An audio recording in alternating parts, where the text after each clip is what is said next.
Ramp walk అనగానే models అందరూ ఒకరి తర్వాత ఒకరు వరుసగా వస్తుంటారండి.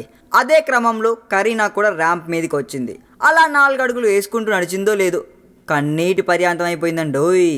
ఎమోషన్స్ను కంట్రోల్ చేసుకుంటూ ఆమె నడవడం చూసేసరికి అందరూ నిర్ఘాంతపోయారు. హఠాత్తుగా ఏదైనా ఆరోగ్య సమస్య వచ్చిందేమో అని హాల్ అంతా టెన్షన్. కాసేపటి తర్వాత అందరికీ అర్థమైంది ఏంటంటే కరీనా ఇప్పుడు గర్భిణి అని.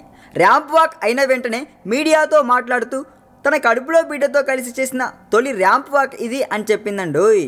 ర్యాంప్ మీద నడుస్తున్నప్పుడు కడుపులో బిడ్డ కదులుతుందేమో అనిపించిందని, అందుకే భావోద్వేగాలకు లోనయ్యానని, తన జీవితంలో అత్యంత మధురమైన అనుభూతి ఇదే అని కరీనా చెప్పిందండోయ్.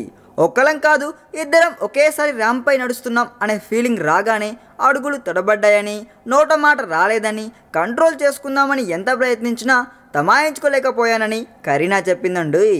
మొత్తానికి ప్రముఖ డిజైనర్ సవ్యసాచి నిర్వహించిన ఈ ర్యాంప్ వాక్ చాలా ఎమోషనల్గా సాగిందని చెప్పాలి. ఈ వీడియో మీకు నచ్చినట్లయితే సబ్స్క్రైబ్ చేయండి. ఫిలిమి స్టార్స్ బోలెడంత న్యూస్ బోల్డ్గా.